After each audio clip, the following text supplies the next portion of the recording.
Hello everyone, welcome to Texture Cam. आज हम लोग बात करेंगे स्टेट्स ऑफ मैटर और सॉल्यूशंस के एडवांस के पीवाईक्यूज के बारे में। हम लोग फिजिकल के ऑलमोस्ट सारे चैप्टर कर चुके हैं। आयनिक इक्विलिब्रियम भी एक आध दिन में आ जाएगा और इलेक्ट्रोकेमिस्ट्री भी आ जाएगा एक दिन के अंदर, है ना। तो अभी हम लोग स्टेट्स ऑफ मैटर और सॉल्यूशंस के क्वेश्चंस कर लेते हैं और अब इसके बाद वीडियोस की धीरे धीरे फ्रीक्वेंसी की आप ख़त्म ही है सब कहानी। आराम से बस पढ़ते रहना धीरे धीरे, है ना। और पेपर के लिए ज़्यादा प्रेशर लेने की ज़रूरत अब कतई नहीं है। जो होना था हो चुका है, परेशान होने की ज़रूरत अब नहीं है, ठीक है। अच्छे से पढ़ाई करनी है और घबराना नहीं है बिल्कुल। डरोगे तो फिर काम नहीं होगा बिल्कुल भी, ठीक। चलो भाई, क्वेश्चन डिस्कशन आगे बढ़ाते हैं विदाउट वेस्टिंग टाइम। थोड़े से क्वेश्चन से ज़्यादा नहीं है, 26-27 क्वेश्चन है तो हम लोग जल्दी जल्दी करके ख़त्म करेंगे। और कुछ क्वेश्चन तो बहुत ही सरल है जो हम लोग पहले भी लगा चुके हैं, है ना। चलो शुरू करते हैं अपना डिस्कशन। पहला क्वेश्चन क्या कर रहा है? पहला क्वेश्चन कर रहा है, to an evacuated vessel movable piston under external pressure of 1 atm and 0.1 mole of helium and 0.1 mole of an unknown compound, जिसका वेपर प्रेशर दे रखा है। अब वेपर प्रेशर दे रखा है कंपाउंड का, तो कंपाउंड है वो गैस नहीं है। पिछली बार भी जब मैंने ये सवाल लगाया था तब लोगों ने काफ़ी कुछ कहा था कि इसके बारे में, सर कि इसका जो वेपर प्रेशर है वो माइनस क्यों किया और मोल्स हमने 0.1 क्यों लिए। तो वही गैस केवल 0.1 मोल है, वो अननोन कंपाउंड है, वो गैस नहीं है, ठीक। तो हमें वॉल्यूम निकालना था, तो पी की वैल्यू कितनी आ गई? पी की वैल्यू आ गई 1 माइनस 0.68 यानी कि 0.32 ATM। और फिर हमने लगा दिया क्या? P V equals to NRT लगा दिया, तो V की वैल्यू हमें निकाल ली NRT बाई P। N की वैल्यू जो आ गई वो आ गई 0.1, R की वैल्यू 0.082 इंटू T की वैल्यू आ गई कितनी? 273 डिवाइडेड बाई 0.32। इसे सॉल्व कर दोगे डिवाइड करके तो आंसर इसका 7 लीटर्स आ जाएगा। तो आंसर क्या आ जाएगा? 7 लीटर्स आ जाएगा। काम खत्म हुआ इसका, कोई दिक्कत इसमें किसी को नहीं होनी चाहिए, है ना। सिंपल सवाल है, पहले भी लगा चुके इसलिए आगे बढ़ता है। अब अगला क्वेश्चन क्या कर रहे हैं? According to the kinetic theory of gases, kinetic theory of gases के हिसाब से क्या है? Collisions are always elastic. बिल्कुल ठीक बात है, कोलिजन सारे कैसे थे? इलास्टिक थे। तो पहला सही हो गया, एक एक करके टिक करते चलेंगे। Heavier molecules transfer more momentum to the walls of container. बिल्कुल सही बात है, क्योंकि मोमेंटम जो ट्रांसफर हो रहा था वो क्या था? mv था। तो हैवियर मॉलिक्यूल्स जो थे वो ज़्यादा मोमेंटम इम्पार्ट कर रहे थे। Only a small number of molecules have very high velocity. बिल्कुल ठीक बात है। बोल्ट्जमैन डिस्ट्रीब्यूशन कर्व अगर याद आ रहा हो तो उसमें क्या था? तो जो सबसे बहुत कम मॉलिक्यूल ऐसे थे जो ज़्यादा वेलोसिटी रख रहे थे, और बहुत कम मॉलिक्यूल ऐसे थे जिनकी वेलोसिटी बहुत कम थी। तो ये भी सही हो गया। Between collisions the molecule move in straight line with constant velocity. बिल्कुल सही बात है, इसी को मीन फ्री पाथ कहते हैं हम लोग। तो ये आंसर भी सही हो गया। तो इसका आंसर ABCD आ गया। आगे बढ़ते हैं अगले क्वेश्चन पे।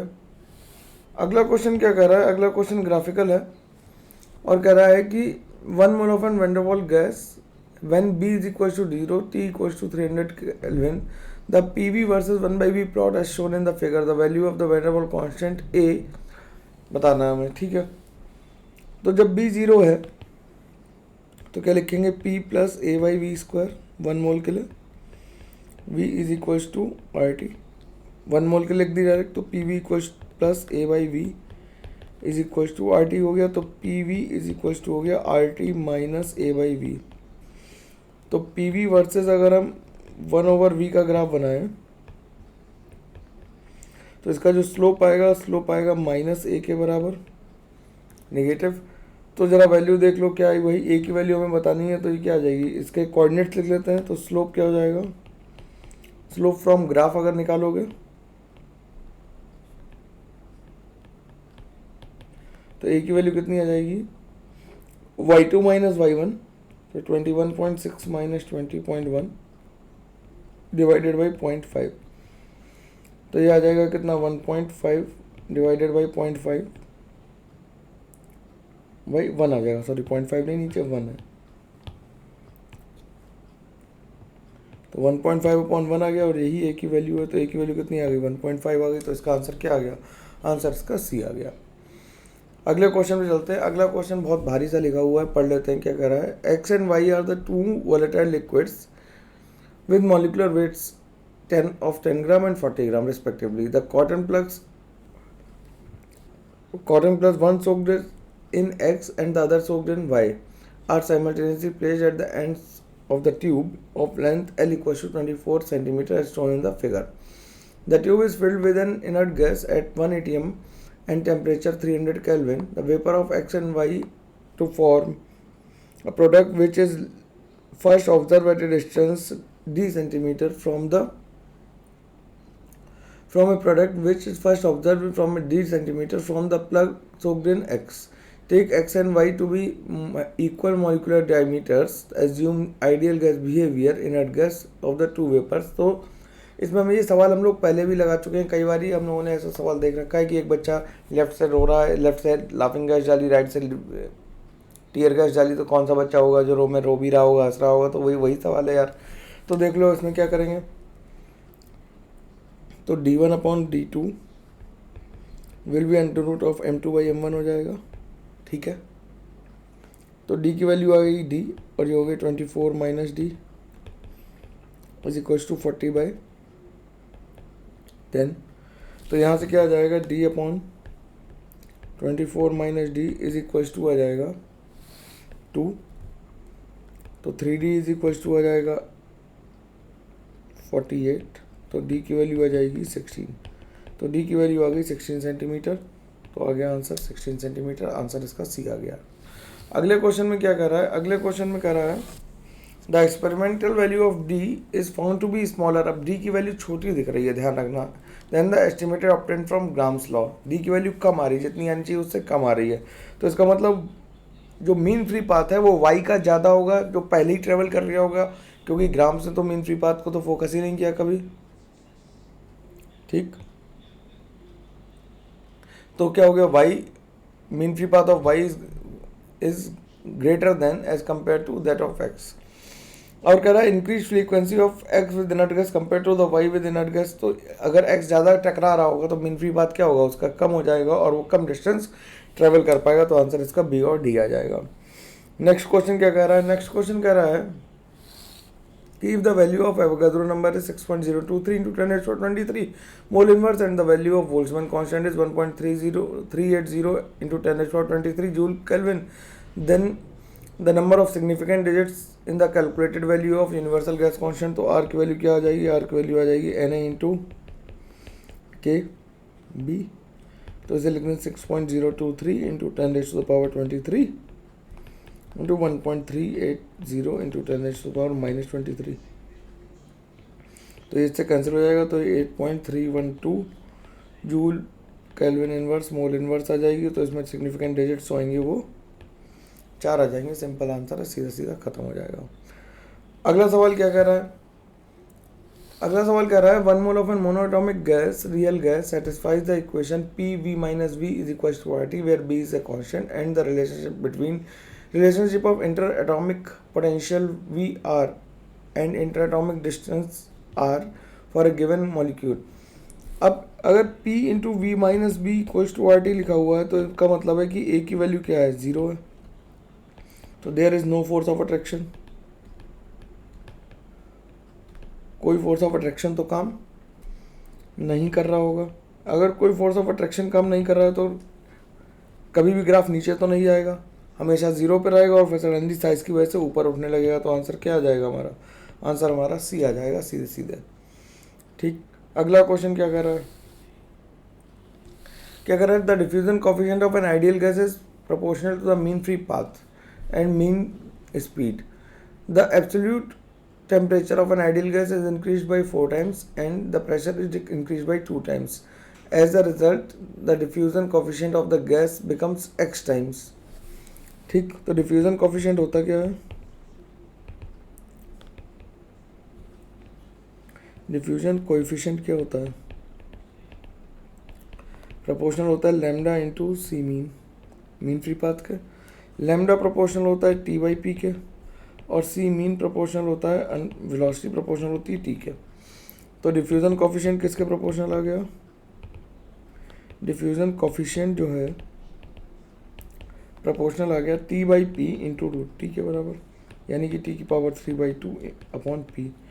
तो टेम्परेचर कितना किया गया, 4 टाइम्स किया गया और प्रेशर को 2 टाइम्स किया गया। जब टेम्परेचर को 4 टाइम्स किया गया तो 4 की पावर 3/2 अपॉन 2 की पावर 2 करा, तो इससे जो आंसर आ गया वो 4 आ गया, क्योंकि 4 की पावर 3/2 यानी कि 2 का क्यूब, 2 का क्यूब मतलब 8, 8/2 इज इक्वल्स टू 4। तो आंसर इसका क्या आ जाएगा, वैल्यू ऑफ एक्स इज 4 आ गई। सवाल खत्म हुआ। आगे बढ़ते हैं। अगला सवाल क्या कह रहा है, अगला सवाल कह रहा है कि a close tank has 2 compartments A and B, both are filled with oxygen assumed to be ideal gas. The partition separation of the two components is fixed with a perfect heat insulator, figure 1 में कह रहा है, and the old partition is replaced with a new partition and can slide and conduct heat but does not allow gas to be leak through.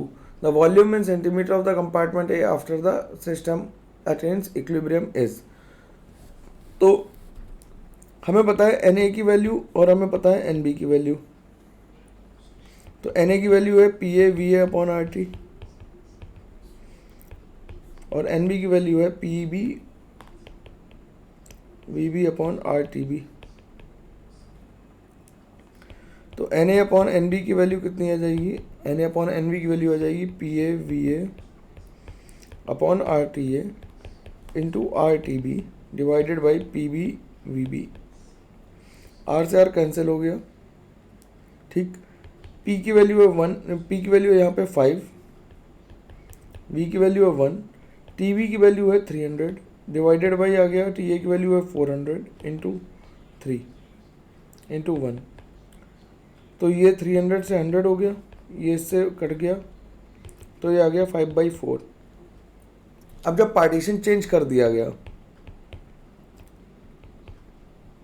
जब partition change कर दिया गया तो वो कह रहा है कि हीट भी चेंज करने के लिए अलाउड है, तो यानी आइसोथर्मली किया गया। तो व्हेन पार्टीशन इज चेंज्ड,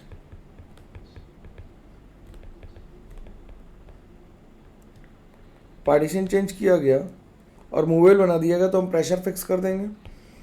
तो Na upon Nv will be equals to Va upon Vb हो जाएगा, ठीक।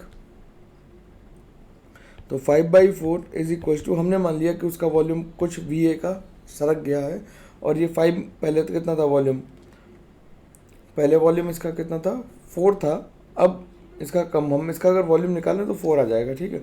मैंने निकाला नहीं यहाँ पर, तो ये 4 माइनस V को शिफ्ट हो गया, तो जाएगा 20 minus 5V is equal to 4V। यार समझ लेना थोड़ा सा, यहाँ से अगर इसकी वैल्यू निकाल लोगे वॉल्यूम की, वॉल्यूम तो यहाँ पे गिवन ही था शायद, हाँ टोटल वॉल्यूम 4 था, तो 4 में से हमने मान लिया कि V शिफ्ट हो गया, तो 4 माइनस V बचा होगा, तो 9V इज इक्वल टू 20 आ गया। तो V की वैल्यू 2.22 मीटर क्यूब आ गई, सीधे सीधे आंसर निकाल दिया, तो आंसर आ गया 2.22 मीटर क्यूब। 4 कहाँ से आया था, 4 नेट वॉल्यूम था, 1 और 3 मिलके 4 हो गया था, तो 4 में से A ने ऑक्यूपाई कर लिया, वो V था, ठीक। अगले क्वेश्चन पे चलता है। अगले क्वेश्चन में टाइपोग्राफिक एरर है, यहाँ पे यू एवरेज लिखा हुआ, वहाँ पे ई एवरेज है, ठीक है। Which of the following statement is correct regarding the mean free path and the transitional kinetic energy, इसे भी ई कर लो, है ना, ऑफ ए गैस मॉलिक्यूल। तो कह रहा है U R M S is inversely proportional to the its molecular mass, बिल्कुल ठीक बात है। यू आर एम एस किस पे प्रोपोर्शनल होती है, √3RT/m होती है, तो ये तो सही हो गया। कह रहा है E average in a given temperature does not depend upon molecular mass, बिल्कुल सही बात है। ई एवरेज किसके बराबर होती है, 3/2 KT के बराबर होती है। टेम्परेचर को 4 गुना करने पे वो 4 गुना हो जाएगी, 2 गुना तो होगी नहीं, तो ये तो गलत हो गया। और VRMS जो होगा वो टेम्परेचर को 4 गुना करने पे 2 टाइम्स हो जाएगा, 4 टाइम्स करने पे 2 टाइम्स हो जाएगा, तो ये आंसर सही है। तो A B D हो गया, सरल सवाल है, आसानी से लग जाने चाहिए। अब हम लोग लिक्विड सोल्यूशन के क्वेश्चन पे पहुंच गए। तो कह रहा था freezing point of a solution containing 0.1 gram of K3 FeCN6, जिसका मोलर मास दे रखा है इन 100 ग्राम ऑफ वाटर, ठीक। तो पहले मोलैलिटी निकाल लो, मोलैलिटी कितनी आ गई, 0.1 अपॉन 329 इंटू 1 अपॉन 100 इंटू 1000, तो ये 10 आ गया, तो ये 1 अपॉन 329 आ गई मोलैलिटी। अब जब K3 FeCN6 टूटेगा तो हम मान लेंगे 100% आयनाइज हो गया, तो इससे 3K+ बनेंगे और बनेगा FeCN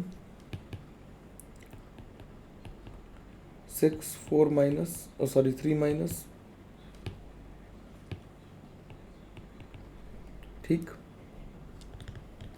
ठीक है।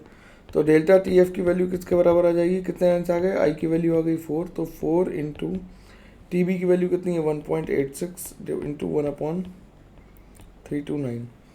इसे जब सॉल्व कर दोगे तो आ जाएगा 0.0266226। ठीक, तो डेल्टा टी एफ की वैल्यू, तो टी एफ की वैल्यू कितनी आ जाएगी, टी एफ की वैल्यू आ जाएगी -0.0226 डिग्री सेंटीग्रेड, यानी कि माइनस का 2.3 इंटू 10⁻⁻² डिग्री सेंटीग्रेड। तो आंसर इसका क्या आ गया हमारा, डिग्री सेंटीग्रेड में पूछ रहा था और डिप्रेशन एंड फ्रीजिंग पॉइंट होगा तो हम बता देंगे, इसमें कोई दिक्कत किसी को नहीं आनी चाहिए। ठीक, अगला क्वेश्चन देखते हैं। अगला क्वेश्चन क्या कर रहा है, कह रहा for a dilute solution containing 2.5 gram of a non volatile non electrolyte solute in 100 grams of water, the elevation of boiling point at 1 atm pressure is 2 degrees centigrade. Assuming concentration of the solute is much more than that of concentration of solvent, the vapor pressure of the solution is। ठीक, तो delta TV की value हमें दी हुई है, कितनी दी हुई है 2 degree centigrade दी हुई है, तो ये हो जाएगा आई into K B into M के बराबर। तो 2 इज इक्वल टू हो जाएगा आई इंटू 0.76, इसका के बी दिया हुआ है, और मोलैलिटी को लिख लें number of moles upon molality हो जाएगी 100 इंटू 1000, ये यहाँ पे 10 आ जाएगा। तो यहाँ से n की वैल्यू निकल आएगी, और i की वैल्यू हमें दी है, non volatile non electrolyte solution है, तो i की वैल्यू कितनी दी है हमें 1 दी है, तो ये हो जाएगा 2/7.6। ठीक है, नंबर ऑफ मोल्स आ गया। अब delta P upon P not is equal to 2/7.6 mole fraction सीधे निकालना, तो इसके मोल्स अपॉन 100/18 यानी वाटर के मोल्स, क्योंकि डाइल्यूट सोल्यूशन था तो हमें दोबारा से इसके मोल ऐड करने नहीं पड़े। तो ये आ जाएगा 2/7.6 इंटू 100 इंटू 18। तो delta P upon P not की वैल्यू हमें दे रखी है 760 इज इक्वल टू आ जाएगा 36/760। ये इससे कैंसिल हो गया, अच्छे नंबर देते हैं आईटी वाले, देख लो आराम से कैंसिल हो रहा है, तो 36 आ गया। तो पी की वैल्यू कितनी आ आएगी, तो ये पी नॉट माइनस पी आ गया is equal to 36, P not की वैल्यू 760 है, minus P is equal to 36, तो पी की वैल्यू आ जाएगी कितनी 724 mm ऑफ मरकरी। तो ये सवाल भी आसानी से लग गया, इसमें कोई दिक्कत किसी को नहीं आनी चाहिए, आंसर आ गया ए। ठीक, अप्रोच देखो आराम से कर रहा हूँ सवाल, बिल्कुल लिक्विड सोल्यूशन और स्टेट्स ऑफ मैटर के सवाल तो सिंपल होते हैं यार, आसानी से किए जा सकते हैं, किसी को कोई प्रॉब्लम आनी नहीं चाहिए इसमें, है ना। Benzene and naphthalene form ideal solution at room temperature, अब आइडियल सोल्यूशन बना रहे हैं for this process the true statement are. तो डेल्टा जी हमेशा कैसा होता है किसी भी सोल्यूशन के लिए, चिल्ला के बताया था कि नेगेटिव होता है, डेल्टा एस हमेशा पॉजिटिव होता है सिस्टम के लिए, सराउंडिंग पे कोई फर्क पड़ेगा नहीं, और डेल्टा एच कैसा है 0। तो ये तो सवाल सिंपल था, खत्म हुआ, आगे बढ़ते हैं। आगे क्या कह रहा है कि mx2 dissociates into m2 plus and x minus ions in an aqueous solution with degree of dissociation alpha is equal to 0.5. The ratio of observed depression constant freezing point to the aqueous solution in the value of depression freezing point in the absence of dissociation। तो basically I की value पूछ रहा है हमसे, सवाल इतना बड़ा लिख के I की वैल्यू पूछ रहा है, और क्या कर रहा है mx2 किसमें टूटा m2 प्लस और 2x माइनस में टूटा, टी इक्वल टू 0 पे में से 1 मान लें, 0 0 ले लें, सीधे आई की वैल्यू पूछ रहा तो आई तो हम ऐसे निकालेंगे अल्फा और 2 अल्फा, तो आई की वैल्यू कितनी आ जाएगी 1 minus alpha plus 2 alpha, alpha से अल्फा कैंसिल हो गया, तो 1 प्लस 2 अल्फा, और अल्फा गिवन है 0.5, तो ये 1 प्लस 2 इंटू 0.5 यानी कि 2 आ गया, तो आई की वैल्यू 2 आ गई, और यही हमसे पूछी जा रही है, घुमा के पूछी गई, डेफिनेशन बता के पूछी गई है, तो आंसर सरल था, आसानी से लगा दिया। अगला सवाल क्या कह रहा है, अगला सवाल कह रहा है if the freezing point of 0.01 molar solution of aqua solution of cobalt 3 chloride ammonia complex which behaves as strong electrolytes is 0.0, the number of chlorides in the coordination sphere। तो देखो क्या करेंगे, हमें क्या दे रखा है, फ्रीजिंग पॉइंट डिप्रेशन दे रखा है, डेल्टा टी की वैल्यू लिख दी 0.0558 is equal to I into K B की वैल्यू 1.86 इंटू 0.01। तो आई की वैल्यू जो आ गई वो 0.0558 डिवाइडेड बाई 0.0, मतलब इसे ऐसे ही लिख लेते हैं, जैसे में हटाने में दिक्कत होती है, 1.86 इंटू 0.01। तो ये सब डेसिमल हट गए, तो आई की वैल्यू कितनी आ गई, आई की वैल्यू 3 आ गई। अब 3 आइंस होने चाहिए, ठीक। तो number of chloride ions present, the number of chloride in the coordination sphere कितने होंगे। अब आई की वैल्यू 3 आ गई, तो इसका मतलब क्या हुआ कि कोबाल्ट को अमोनिया के साथ जब ट्रीट करेंगे तो एक क्लोराइड अंदर होगा और 2 बाहर होंगे। आई की वैल्यू 3 आई, तो नंबर ऑफ क्लोराइड कितने आ गए, क्योंकि जब ये टूटेगा तो कैसे टूटेगा, कोबाल्ट अमोनिया 3। और कोऑर्डिनेशन नंबर का भी ध्यान रखेंगे, इतने बड़े तो हो ही है हम लोग कि यहाँ पे प्लस आ गया और 2Cl माइनस आ गया, तो आई की वैल्यू 3 आ जाएगी। तो मतलब एक ही है आयन जो अंदर है क्लोरीन, बाकी 2 बाहर हैं, ठीक। अगले क्वेश्चन पे आ जाते हैं। अगला क्वेश्चन क्या कर रहा था, mixture showing positive deviation from round law 35 degree centigrade. तो ये बिल्कुल लिखा हुआ सवाल है, कार्बन टेट्राक्लोराइड और मेथनॉल, क्योंकि मेथनॉल आपस में हाइड्रोजन बॉन्डिंग करके खुश रहेगा और कार्बन टेट्राक्लोराइड कैसा है, नॉन पोलर है, तो पोलर और नॉन पोलर के बीच में हमेशा क्या होंगे, ए बी टाइप के इंट्रैक्शंस वीक होंगे। कार्बन डाइसल्फाइड और एसीटोन के साथ भी सेम सिचुएशन होगी। ये तो आइडियल सोल्यूशन बना रहा है, बेंजीन और टोलुइन और फिनॉल और एनिलीन एसिड बेस रिएक्शन कर सकते हैं, तो इसमें क्या आ जाएगा, नेगेटिव डेविएशन आ जाएगा। खत्म क्वेश्चन, आगे बढ़ते हैं। देख रहे हो सरल सवाल कितना आ रहा है, कह रहा है प्योर वाटर फ्रीजेस। देखो इतना बड़ा सवाल देख के पैनिक नहीं करना है, सिंपल सवाल है, आसानी से लग जाएगा, देखते रहो। क्या कह रहा है, कह रहा है the pure water freezes at 273 and 1 bar. The addition of 34.5 gram of ethanol in 500 grams of water changes its freezing point of the solution. Use the freezing point depression constant of water is 2 kg per mole. The figure shown represent the vapor pressure and temperature curve. जो molecular weight है वो 46 है ethanol का, और हमें बताना है। तो देखो जो फ्रीजिंग पॉइंट वाला कर्व है वो केवल यही 2 सही बने हैं, एक तो ये सही बना और एक ये सही बना, ये दोनों तो कर्व ही गलत बने हुए हैं, ठीक, क्योंकि ये नीचे आ रहा है। अब इन दोनों में कौन सही होगा कैसे निकालेंगे, तो डेल्टा टी एफ की वैल्यू कितनी आ गई, 2 into K B into M लिख दें, तो 34.5 डिवाइडेड बाई 46 इंटू 500 इंटू 1000, तो ये आ गई कितनी, ये कैंसिल हो गया, 2 आ गई, तो ये आ गया कितना एग्जैक्टली, ये कितना आ जाएगा, 3 आ जाएगा, ठीक। सॉल्व कर दोगे 3 आ जाएगा एग्जैक्टली, मतलब 2 दूनी 4 में पूरा मल्टीप्लाई कर दूँ तो 4 इंटू 35 4.5 डिवाइडेड बाई 46 करोगे तो एग्जैक्टली 3 आ जाएगा, बिल्कुल सही आ रहा है, ठीक। तो डेल्टा टी एफ की वैल्यू 3 आ गई, तो टी एफ की वैल्यू कितनी आ गई, 273 माइनस 3 यानी कि 270, तो आंसर कौन सा आएगा, 270 और 273 वाला आएगा, यानी कि डिप्रेशन हमें ग्राफ के थ्रू निकलवाया गया है, वैसे नहीं निकलवाया गया है, ठीक है। बात समझ में आनी चाहिए यार, थोड़ी सी आवाज़ डाउन है क्योंकि मैं तबीयत बिल्कुल नहीं सही है ना, मैं बस कर रहा हूँ किसी तरह से। अगला सवाल थ्योरेटिकल क्वेश्चन है फिर से, क्या कर रहा है, for a solution form by the mixing of L and M, the vapor pressure of L plotted against the mole fraction of M in the solution is shown in the figure. ZL and XL and XM represent the mole fractions of L and M respectively in the solution. The correct statement applicable to the system is. अब अगर इसे देखो तो इसे यह positive deviation show कर रहा है,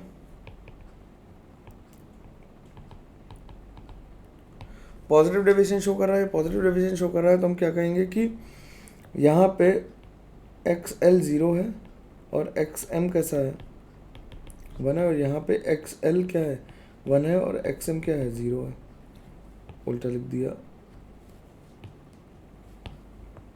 XL कैसा है यहाँ पे 1 है और XM कैसा है 0 है, तो Z क्या रिप्रेजेंट करता है, प्योर लिक्विड L का हमें वेपर प्रेशर मेजर करता है according to the round law, और ऑल्टरनेटिव अट्रैक्टिव फोर्सेस इंट्रैक्शन जो LL और MM के यानी A और BB टाइप के फोर्सेस हैं वो वीक हैं, AB टाइप मतलब ज़्यादा स्ट्रॉन्गर हैं किससे, AB टाइप के, तभी पॉजिटिव डेविएशन शो हो रहा है। तो आंसर B और D को जाना है, सिंपल सवाल है, आंसर आसानी से आ जाना चाहिए।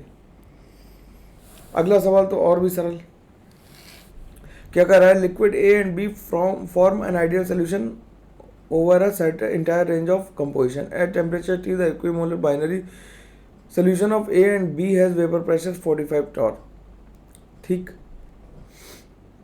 At the same temperature, a new solution of A and B having mole fraction XA and XB respectively has vapor pressure 22.5 torr. The value of X A upon X B निकालनी है तो आसान तरीके से निकाल देते हैं। पहले हमें इक्विमोलर दे रखा है तो एक्स ए की वैल्यू 0.5 दे रखी है और एक्स बी की वैल्यू भी 0.5 दे रखी है। टोटल प्रेशर दे रखा है 45, तो ऐसे लिख लें X A P A not plus X B P B not.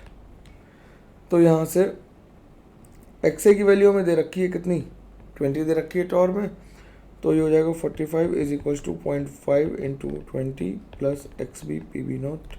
X B को रख देते हैं कितना 0.5 इंटू पी बी नॉट, तो 35 इज इक्वल्स टू हो गया 0.5 इंटू पी बी नॉट। तो पी बी नॉट की वैल्यू जो आ गई वो आ गई हमारे पास 70 टॉर आ गई।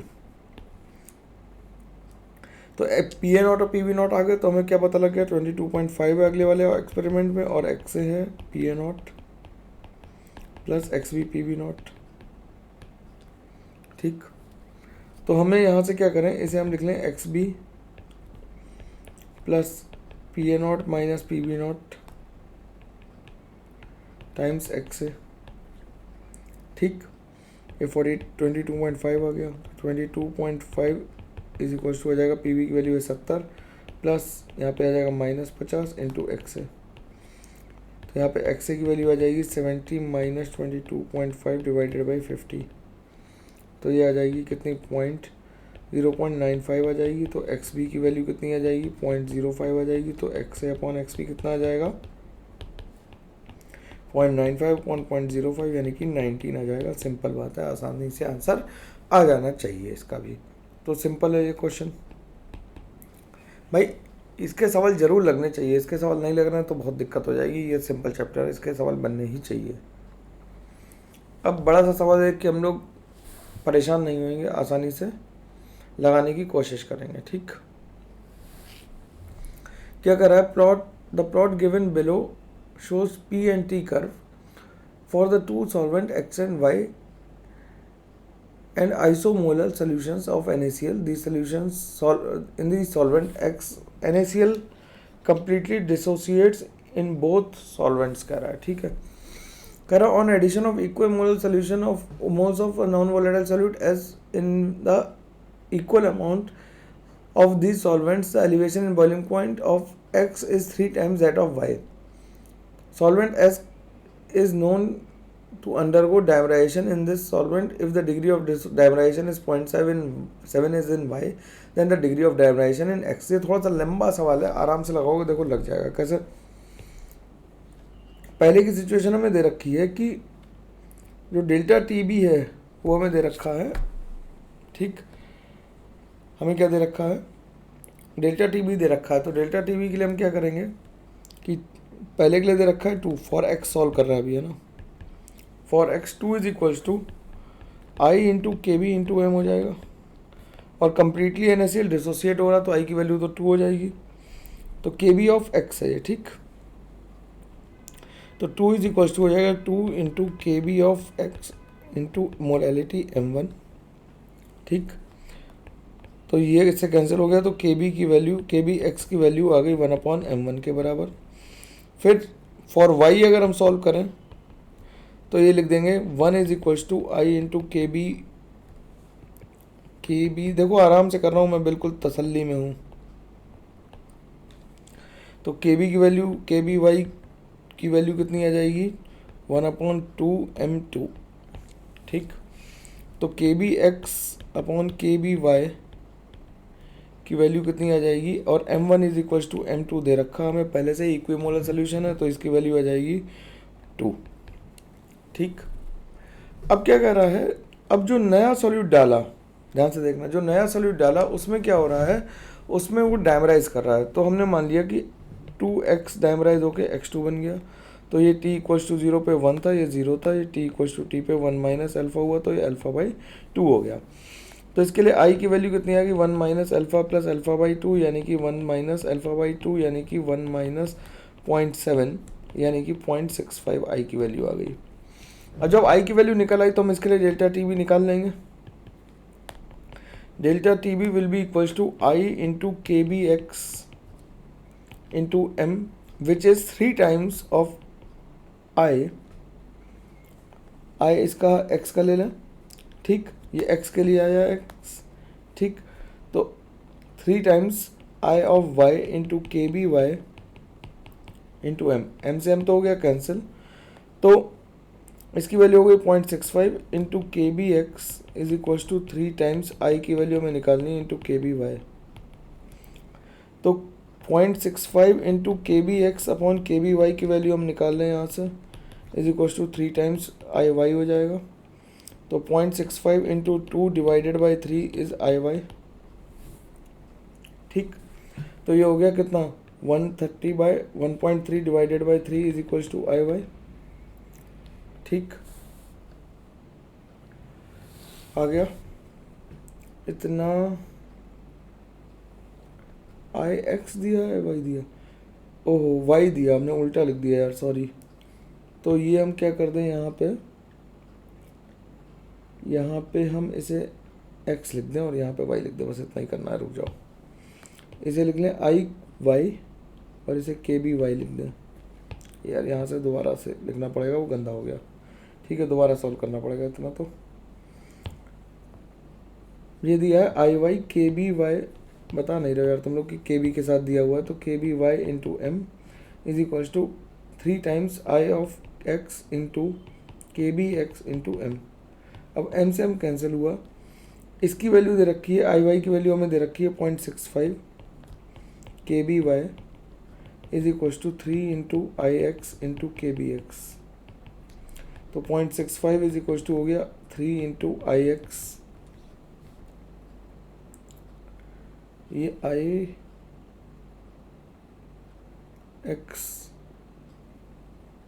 क्या दे रखा है एक बार पढ़ लो यार। कह रहा है the elevation in boiling point of x, तो एक्स की वैल्यू 3 टाइम्स है वाई के,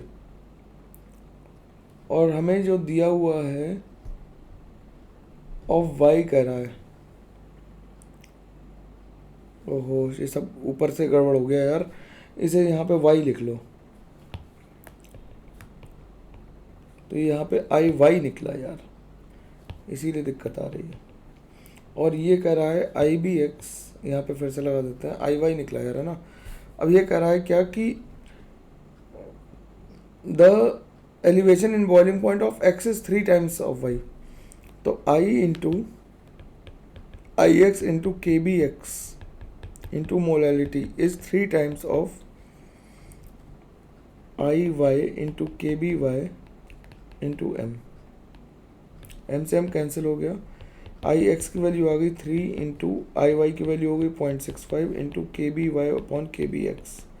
के B Y upon K B x की वैल्यू 2 दे रखी 1/2, तो 3 इंटू 0.65 इंटू 1/2, तो ये आ जाएगा 0.975। ठीक, तो 1 माइनस एल्फ़ा बाई 2 की वैल्यू आ जाएगी 0.975, तो एल्फ़ा की वैल्यू यहाँ से आ जाएगी कितनी 0.05, तो इसका यही आंसर हो जाएगा अपना 0.05 ही इसका आंसर है। तो हमें परसेंटेज निकालना था, तो 0.05 आंसर आ जाएगा इसका। ठीक, मैंने मतलब मेरे से सॉल्विंग में गलती हो रही थी, सॉरी यार, थोड़ा टाइम थोड़ा वेस्ट हो गया, स्किप कर देना उतना पोर्शन और फिर इसे कर लेना। ठीक, अगला क्वेश्चन क्या कर रहा है, अगला क्वेश्चन कर रहा है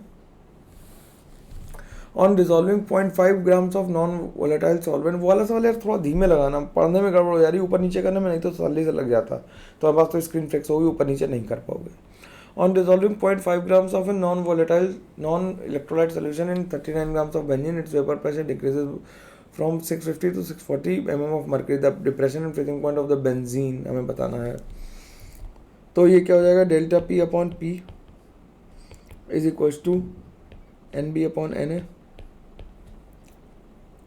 तो 10/640 is equals to 0.5 upon M molar mass of B upon N ए कितना दिया हुआ है 39 इंटू, ठीक 78, तो ये हो जाएगा 1/64 इज इक्वल्स टू 1/mb, तो mb की वैल्यू जो आ गई वो आ गई 64। ठीक, तो हमें डेल्टा टी एफ निकालना था, delta T F is equals to I into K F into M. I की वैल्यू 1, के एफ की वैल्यू दी है कितनी 5.12 इंटू मोलैलिटी आ गई 0.5/64 इंटू 39 इंटू 1000। इस सबको गुणा कर देना, आंसर आ जाएगा 1.0256 यानी कि 1.03। मल्टीप्लाई करने में ही दिक्कत आएगी जो आएगी, बाकी सवाल तो सिंपल है, इसमें कोई दिक्कत किसी को नहीं आनी चाहिए। ठीक है, चलो भाई अगला सवाल देखते हैं। अगला सवाल क्या कर रहा है, the distribution of the molecular speeds of the ratio of most probable and average speed and root. तो most probable V M P, V average और वी आर एम एस में हमें रिलेशन बताना है। अब ये ग्राफ देखो, ये इस एक्सिस के अबाउट सिमेट्रिक है, ये कैसा है, सिमेट्रिक ग्राफ है। तो वी एम पी और वी एवरेज कैसे होंगे, दोनों सेम होंगे। और वी काइन जो मोस्ट प्रोबेबल है उसके लिए तो हमें पता ही है, जो आर एम एस है रूट मीन स्क्वायर है उसके लिए तो 1.224 आता ही है। तो आंसर इसका क्या आ जाएगा, बी। जल्दी में कहीं सी मत लगा देना, सी इज़ नॉट द आंसर, है ना, सी नहीं लगाना। ठीक, तेजी में लोग सी भी लगा सकते हो। अगला सवाल देखो कितना सिंपल कह रहा है। अगला सवाल क्या कह रहा है, अगला सवाल कह रहा है liquid A and B of ideal solution of all components of A and B. ठीक, two such compositions 0.5, 0.25 and 0.4 mole fraction of A have total vapor pressure of 0.3 and 0.4 respectively. What is the vapor pressure of pure liquid B? ठीक है, तो XA की value कितनी है, 0.25 दे रहा है और एक बार XA की वैल्यू दे रहा है 0.5। तो ये कह रहा है कि 0.3 is equals to 0.25 into P A not plus ये कितना हो जाएगा, 0.75 हो जाएगा पी बी नॉट, और ये 0.4 इज इक्वल्स टू हो जाएगा 0.5 P A not plus 0.5 P B not. इस इक्वेशन में 2 से मल्टीप्लाई करके नीचे लिख दें, 0.6 is equals to 0.5 P A not plus 1.5 P B not. Minus कर देते हैं, ये कैंसिल हो गया, तो ये आ जाएगा कितना, -0.2 is equals to -1 P B not. तो पी बी नॉट की वैल्यू जो आ जाएगी वो 1 आ जाएगी, 2 आ जाएगी, सॉरी, पी बी नॉट की वैल्यू आ जाएगी 0.2, 0.2 आ गई। ठीक, तो सिंपल है, आंसर आ गया, तो इसका आंसर 0.2 बार आ गया। ठीक, आसानी से निकल आया आंसर, कोई इसमें दिक्कत नहीं होनी चाहिए किसी को भी। अगला क्वेश्चन क्या कर रहा है, अगला क्वेश्चन कह रहा है the boiling point of water A mole solution. ये भी मैंने सवाल लगाया हुआ है, फिर से लगा देता हूँ क्योंकि कुछ लोगों को पिछली बार इसमें दिक्कत आ रही थी, तो मैं फिर से लगा दे रहा हूँ। The boiling point of water in 0.1 molar silver nitrate solution is x degree. तो पहले इसी को सॉल्व करते थे क्योंकि हमसे x की वैल्यू पूछी है। तो delta T F is equals to हो जाएगा I into K B into M. I की वैल्यू सिल्वर नाइट्रेट के लिए क्या होगी, सिल्वर नाइट्रेट तो कम्प्लीटली डिसोसिएट हो जाएगा, तो Ag plus into NO3 minus हो जाएगा, तो ये हो जाएगा 2 इंटू के बी की वैल्यू कितनी दे रखी है 0.5 इंटू मोलैलिटी 0.1 दे रखी है, तो ये कितना जाएगा 0.1। तो टी एफ की वैल्यू, टी बी की वैल्यू, बॉइलिंग पॉइंट है ना, टी बी लिखना सॉरी यहाँ पे, तो टी बी की वैल्यू कितनी आ जाएगी 100 प्लस 0.1 यानी कि 100.1 डिग्री सेंटीग्रेड। तो इसका आंसर 100.1 डिग्री सेंटीग्रेड आ गया। अब क्या कह रहा है, to this solution equal volume of 0.1 molar barium chloride is added. तो बेरियम क्लोराइड ऐड कर दिया गया AgNO3 में, रिएक्शन बैलेंस करके लिख देते हैं डायरेक्टली, तो BaNO3 का होल ट्वाइस बन गया और बन गया ट्वाइस AgCl। ठीक, तो ये 0.1 था, ये भी 0.1 था, लेकिन अब लिमिटिंग रीजन निकालेंगे तो क्या बनेगा, ये 0.05 बच जाएगा, ये ख़त्म हो जाएगा, ये 0.05 बन जाएगा और ये प्रेसिपिटेट हो जाएगा। तो फाइनल मोलैलिटी कैसे निकालेंगे, final molality with I including I निकालेंगे, तो 3 इंटू 0.05 प्लस 3 इंटू 0.05, क्योंकि 3 आइंस आ रहे थे, डिवाइडेड बाई 2 यानी कि इक्विमोलर लिया था तो भाग करेंगे 2 से, तो इसका आंसर आ जाएगा कितना 0.15 मोलर। तो डेल्टा टी बी की वैल्यू निकाल लोगे, क्या आ जाएगा आई into K B into M. तो आई इंटू एम की वैल्यू हमें पता है, इंटू के बी लिख लेते हैं, इसकी वैल्यू है कितनी 0.15 इंटू के बी की वैल्यू है 15 पॉइंट कितनी है, के बी की वैल्यू ऊपर लिखी थी ना 0.5, तो हो गया 0.075। तो डिफरेंस निकालना था हमें तो क्या निकालना था, T B of A minus T B of B निकालना था, तो हमें निकाल लेंगे 101 माइनस 100.075, तो ये आ जाएगा 0.025 यानी कि 2.5 इंटू 10⁻⁻²।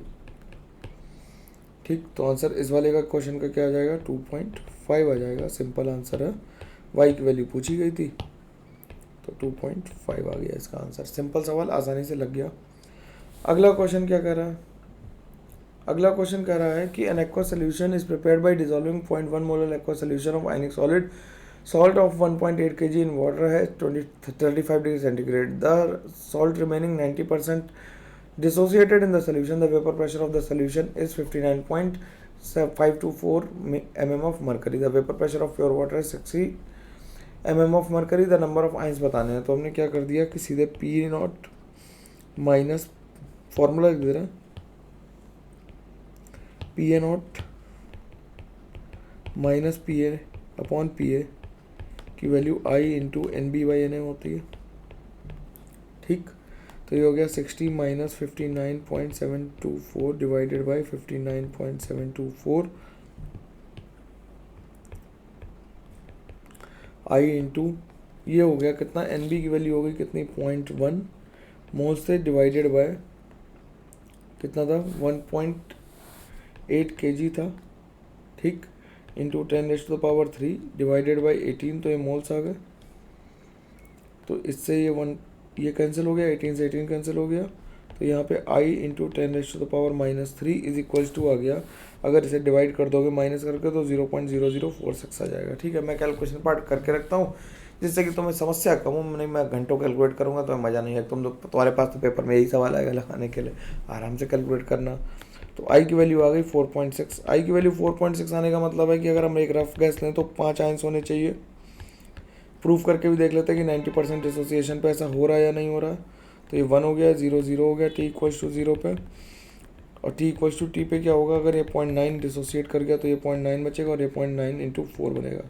तो ये 0.9 हो गया, ये 0.36 हो गया और ये 0.1 बचा। तो आई की वैल्यू कितनी आ गई, 0.1 प्लस 0.9 प्लस 0.36 यानी कि 0.46 आ गई। कितनी आ गई, 4.6 आ गई, सॉरी ये 3.6 बचा। तो इसका मतलब कितने आयंस होने चाहिए, टोटल 5 आयंस होने चाहिए। तो इसका आंसर क्या आ जाएगा, 5 आ जाएगा। तो इस तरह से हमने 2022 तक के आए हुए सारे सवालों को डिस्कस कर लिया, किसके, लिक्विड सोल्यूशन और स्टेट्स ऑफ मैटर के। ठीक है, अगले वीडियो में हम लोग आयनिक इक्विलिब्रियम कर रहे होंगे और आयनिक इक्विलिब्रियम के बाद हम लोग इलेक्ट्रो और उसके डाउट्स भी सारे कर लेंगे, जिससे तुम्हारी तैयारी में कोई कमी ना आए और अच्छे से पेपर देना। बहुत मेहनत लग रही है तुम्हारी भी मेरी भी, हम दोनों लोगों की मेहनत काम आनी चाहिए। चलो मिलते हैं हम लोग नेक्स्ट टाइम, तब तक के लिए थैंक यू वेरी मच, ध्यान रखना अपना, टेक केयर, बाय बाय।